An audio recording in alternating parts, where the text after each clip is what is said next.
Good morning, good afternoon and good evening wherever you are in the world, and welcome to What is America to You. I'm your host, Derek Dempsey. I'm coming at you from New York. Okay, today's show is a slightly shorter than usual show. We were supposed to interview the Black Donnellys from Las Vegas about their movie, This Is My Home. But Dave, there's two Daves, by the way, just in case you get confused. One of the Daves is, he's busy. That's all we'll say. We'll talk about during the show. So we're going to talk about their movie, which has been given a nod in the Grammys, and hopefully they'll receive a Grammy in October. It's a brilliant movie. I've watched it. You can get it on Amazon Prime, but of course we'll talk about that. So without further ado, let me introduce the best looking of the two Daves.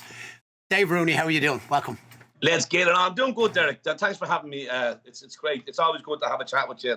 We always find lots of things to talk about, so I'm looking forward to this. Likewise.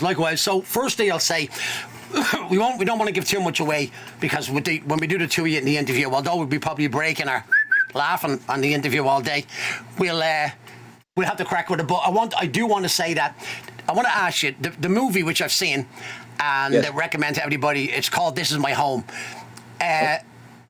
It's been nominated, or you got a nod for a Grammy, or have I got that information wrong? No, it's not wrong. It's been submitted for a Grammy by a man called Ryan Subna from Cork, who is on the panel over there, and he lives over in San Francisco.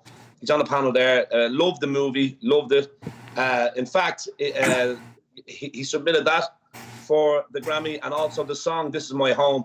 It's been put in there for Record of the Year and Recording of the Year as well. Brilliant. So yeah, and in fact, as coincidence would have it, that just happened today with the song "This Is My Home," and at the weekend for the movie, An Irish Story this morning. Who wrote the song? I did. I wrote a song a long time ago, but this is the first time this version of it has been released. You know. Brilliant. Now, in this whole lockdown thing, I know you have gotten back part-time at the RERA in the Mandalay Bay in Vegas, but do you find it difficult to create and write at the moment? Well, yeah. It's a funny thing, Derek, when you touch on that. It's quite a difficult thing, songwriting. I'm very kind of, I'm emotionally charged when it comes to songwriting.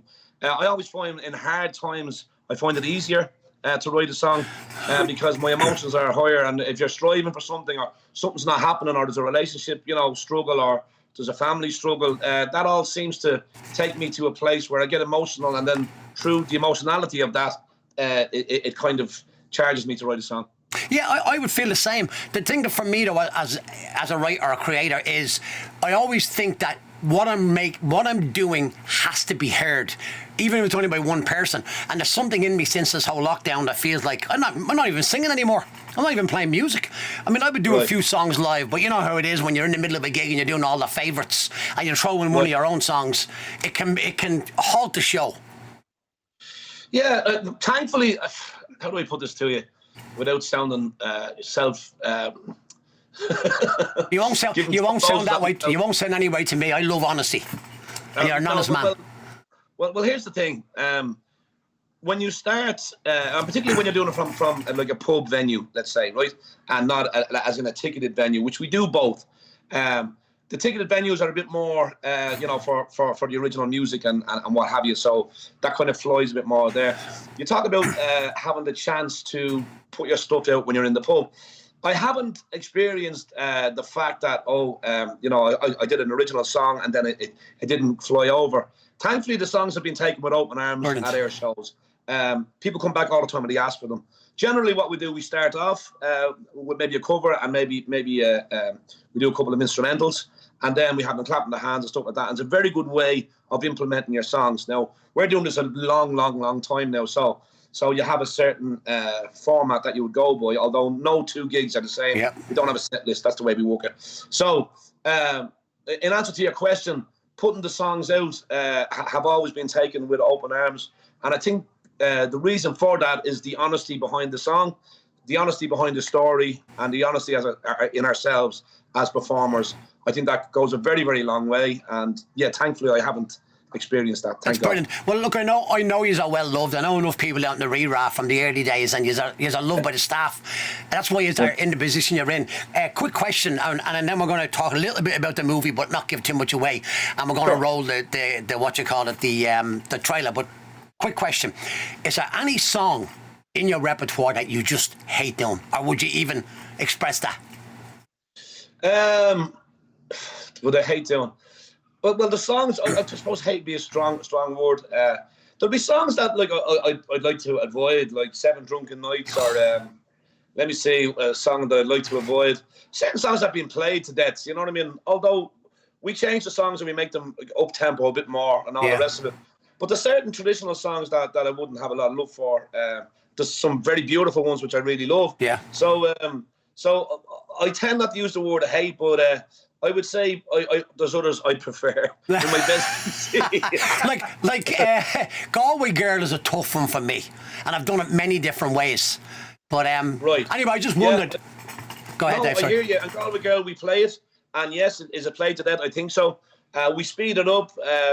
Obviously, playing with Dave Brown, everything has to be kind of in a faster kind of a setup.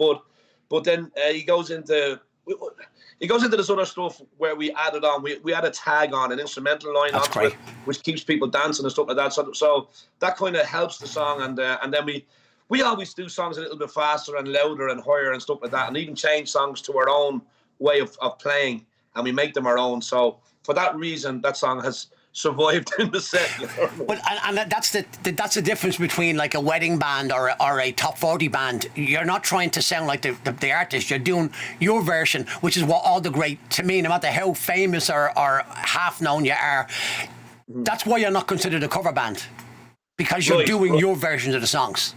Right, a lot of people compliment us on the songs that we do. I'm smiling to myself here because I've just said I don't want to say the wrong thing. Fuck it. But no, they do. They compliment us on the songs that we do. They say, "Listen, I prefer that to the original." I get that a lot. I think it comes down to ourselves. We believe that we're the genuine article because because of what music means to us, and because of what coming to America means to us, and because of us as performers wanting to put our message out, because of all that means to us. Well, then through that, we're given a more we have a more authentic kind of presence. You know what I mean? Absolutely. And then implementing that with your original songs, then that carries you over as well. So you know, it's yeah. So I appreciate you saying that. That's very nice of you to say that. And it's the truth. So that leads us to the video. We're going to show the trailer, the full trailer of This Is My Home. This is the movie from the Black Donnellys. We're going to discuss this more when we have both Daves in the room. But this is the trailer from This Is My Home. That's been given a nod for Grammys. So here we go. Hi, I'm Dave. And I'm Dave. And we're the Black Donnellys. Which? The Who. And we're an Irish band and currently on the quest to break the world record of 60 gigs in 50 states in 40 days. Along the way, we'll be exploring the state of immigration in this country and how it's affected the perception of the American dream. So far, our tour has been up and down like a toilet seat at a party. Our RV has gone on fire. Our driver has been to the ER room. We've seen chick fights. We played on a plane. We played in a prison. We played in a nursing home. Our fire extinguisher went on fire. Our fire extinguisher actually went on fire. Yeah. We've been pursued by women and men. And now we're on the final stage of this tour, and we need your help to get us to New York City. We're in association with St. Jude's Children's Hospital. All our proceeds from our wonderful T-shirt and our fantastic CD. Stunning, absolutely. Will go to benefit the kids. It's been so. All right, that was a quick sneak preview, and I'm sure you heard him talking about a fire extinguisher that went on fire. Like, what do you do? Is there a fire extinguisher for a fire extinguisher? All right, so let's go back to Dave. I have a couple of questions, and again, I don't want to give too much away. First, I want to make two statements. One is a funny one and one is serious. The first one, there's a scene in the movie where you're sitting on the beach and it's nighttime, the Suey's are sitting there, and it kind of reminded me a bit of Jaws. And you say, you know what we need? And he goes, a boat. And I'm thinking a bigger boat, but you're like, we need a break because you were down to $28 at one stage, but that was brilliant. I fucking cracked up laughing at that. A boat. Listen, you never know what he's going to say, and Dave's got great wit. Yes. You know what I mean? Good sense of humour, and even when things are going bad, he always finds something to laugh about. And I'm very similar in that respect. So we have that gallows humour going on, you know. Oh, we know that. Yeah. So it's we bounce off each other, but yeah, he makes me laugh. No doubt about that. And at the same time, on a serious note, when you got your green card and your wife called you to say you came in, that was brilliant. But you know what was really brilliant? There was a guy standing beside you that was waiting for his, but you got yours first, and he was delighted genuinely for you. And that's why I think he's worked so well together as partners. He hugged you. He was delighted for you. Yeah, I know the exact part we are talking about, and he was a little bit inebriated at the time as well, which, as you know, kind of increases your emotionality and what you're saying there. But no, he was genuinely happy for me, and look, we've been in this thing together, and we've been all over, and we've been through some shit, to be honest with you. You know, up and down, in and out. We've been everywhere. It's been an incredible journey, not only in America, but everything else that we've done. So we kind of built up this kind of brother man kind of kinship kind of thing, you know. And as much as I think we're lucky in the sense that we get on. We always look at the gig as a thing that, okay, we're going into battle here. Let's knock the bejesus out of it and come out with smiling. And if there's ever anything to be hashed out, or there's anything that you know that irritates him or me, we don't really have them issues. It's kind of a funny one, because you would like to think that you'd be arguing, but we don't. I think we just kind of look past everything and move and get the gig done, and that's a great positivity. It is a great chemistry to have, you know? Well, anytime I talk to Dave on the phone, he's very positive and I'm very positive, although I've been challenged a lot through the years. But ultimately, the two of us are cracking up laughing on the phone. You know what I'm going to do? And we'll test this. You ever hear of the Proust questionnaire? Marcel Proust. No. You know Marcel Proust. Proust is the French writer. Okay. Anyway, he had this thing called the Proust questionnaire, but I invented my own one called the Dempsey questionnaire, but it's for immigrants. So the idea of it is it's 14 questions. I'm still working on it, but it's this rapid fire answers, not too long-winded. They're designed that way, so almost like a quiz show. Like you've got a. So we give it a go, right? First question. Let's do it. First thing that comes to mind. What was a song or album that you associate with your emigration? This is my home. How much money did you have when you first landed in America to live? About $1,500. Fuck. What did you buy with your first week's pay, if you can remember? Food. What is the one American word or pronunciation of a word that you have given into and succumbed to? Like garage or Tuesday? It's coming to me now. I was going to say tank steller. Gas station. You say gas, okay. What's the one American word and or pronunciation you refuse to succumb to? Awesome. Very Canadian too, Jessica, right? Yeah. What activity do you engage in America that you never did in Ireland? Sit in the sun. I love it. What book or books did you begin reading in Ireland and finish in America? It's tough on it now. Sleepers. Sleepers? Sleepers. The one that they made a movie about? Yeah. Brilliant. I was reading Scott Fitzgerald, Tender as the Night, I'll never forget it, and his book on Sinatra. I'll read like a fiction book and a documentary kind of, whatever. Anyway, I'm shouting on him, it doesn't matter. Well, I had two. An Angry Young Man and Sleepers. Brilliant. Who wrote Angry Young Man? Billy Joel. Oh, fucking great. What item do you most value that you brought with you from your country, except besides your wife, obviously? Martin HD 28. What is it? Guitar. A Martin HD 28 acoustic guitar. Oh, okay. What single act of kindness has remained with you from your arrival? Something that somebody...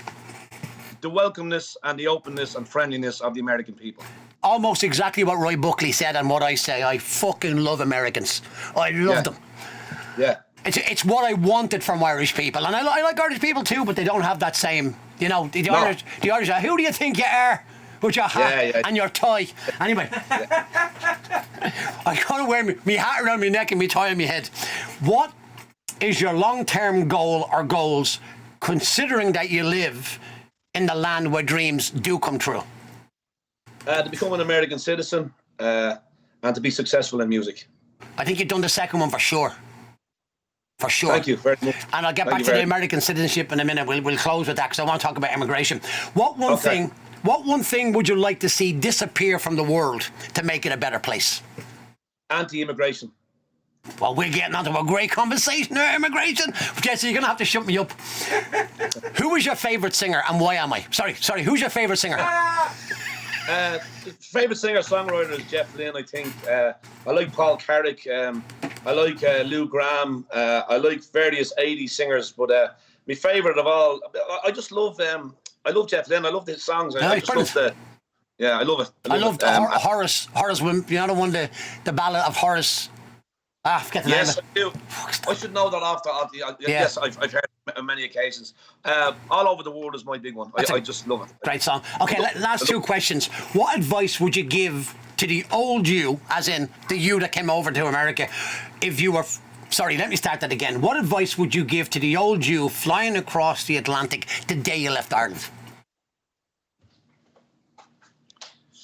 I should have done it sooner. I agree with you on that. Last question. What is America to you? This is my home. Brilliant. Okay, quick. What have we got? Like maybe 5 minutes, Jessica? 4? Whatever you want. Oh, wow. Okay. Immigration. Anti-immigration was your answer to what you want to see going on in the world. It's very interesting because one of my first songs I ever wrote when I was 14 was called Liars and Deceivers. And the lyric in it, there were many lyrics in it, but one of the lyrics were... your flag is just a face and your country's just a face. Now, I'm not disrespectful towards a country's flag. I understand patriotism. However, I know that patriotism is often used by the scoundrel as the last bastion. We know that, right? You ever hear that phrase? Patriotism is the last bastion of the scoundrel. And patriotism has been used more to harm people throughout the world and throughout history than it has to shelter and look after them. So... as much as I love that I'm Irish, and I never deny that, and I love this country and I respect the flag, I do think that, like you say, we have to do something about the anti-immigration stance in a lot of places. But anyway, that's my take. Patriotism is huge, right? In me, I've become more patriotic since coming to America. I've seen what the Irish have contributed to America through their culinary, through their music, through their buildings. It's kind of a big mass envelope in there. There's been so many things that the Irish have brought here, but not only the Irish, but all the other denominations as well, who've brought brilliant. I was speaking to, I had a video of Jose Andres, the chef, who was talking about America sees at the moment in the current climate in the White House.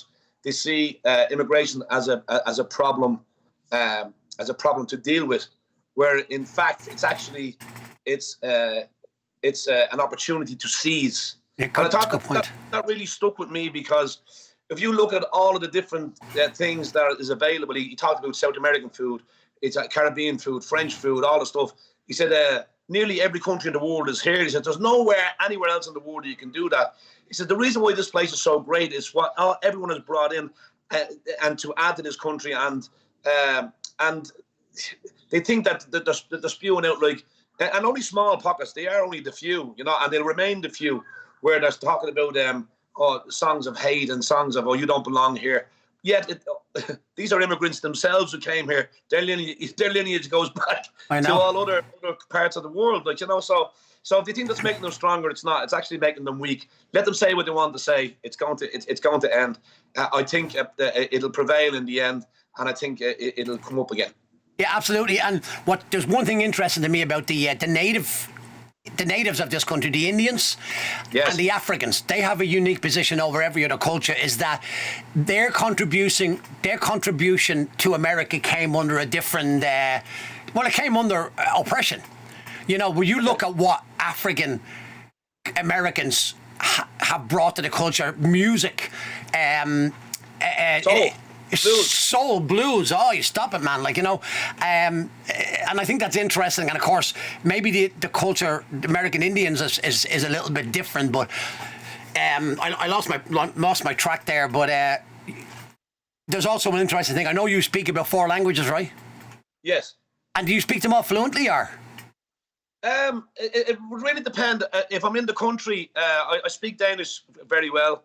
At least I did. I always find when I go back to these places, I'm there 2 or 3 days, and I'm back in the pocket again. I'm kind of odd in that way. Right. It just comes back to me. I went back playing in Germany 4 or 5 years after I lived there, 6 years. And then I was complimented on, I like the way you speak the language, you know, it's good. And then I lived in Spain, then I lived in Mallorca and Lanzarote, the Canary Islands, and the Balearic Islands off the coast of Barcelona, 10 years in total. And I picked it up there. And then while I was down in Lanzarote, then I'd speak it more. And so all conversational, definitely. Well, I lived for 2 months in Lanzarote, and I picked up a little bit of Spanish. But it's interesting. I think singers pick up the accent really well, and that's what was said to me. And the bit of Spanish I had, people would say to me, "Oh my God, your accent is great," but believe me, I don't speak Spanish. But you know the accent. It's in the air, Derek. Definitely. I was decent at Irish at school. And, I was going to ask you that. Right. So I was decent at Irish, and then. And that was grand. And yeah, we knew it was a second kind of language kind of thing, but we didn't, you know, because nobody liked Irish or definitely never spoke it after you left school. You went off and you were kicking balls and climbing trees and robbing orchards. In that order. In that order. But Jessica just gave this in the background. but that's what we were doing, you know. But the beautiful part is one of my actual best mate died when we were 18, and his brother had moved to Germany, so he'd invited me over, and I wanted to get out of Dublin, you know, and he invited me over there, and he met me in the airport, and this is just, I'll make this quick, and he sat down, and he ordered 2 beers, Schweigos beer, and then the woman comes over and he says these words, "Darf ich ein Aschenbecher haben bitte," right? And that is, "May I have an ashtray, please?"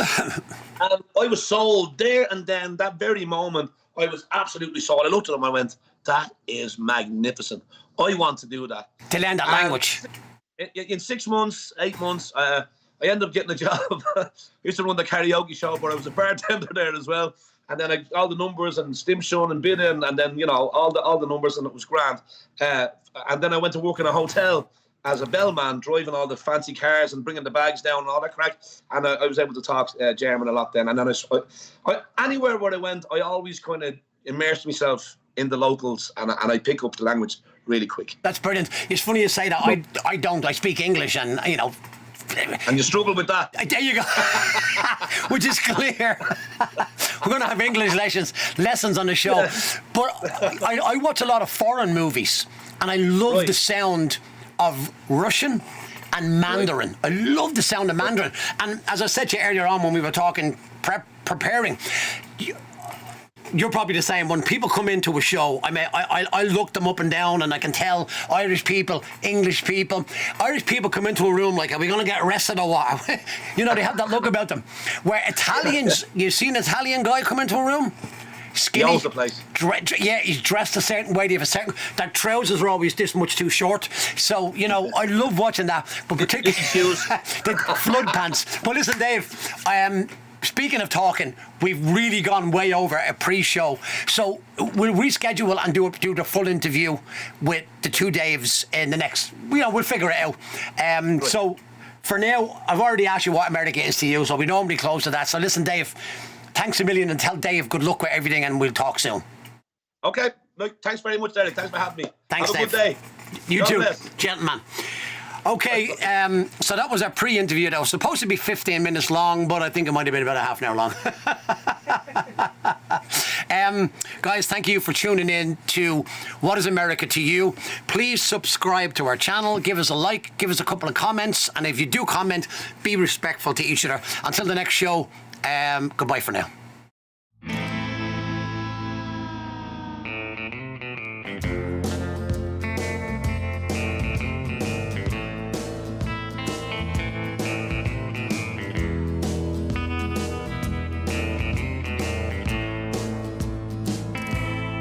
driving along, minding my own business, heading east.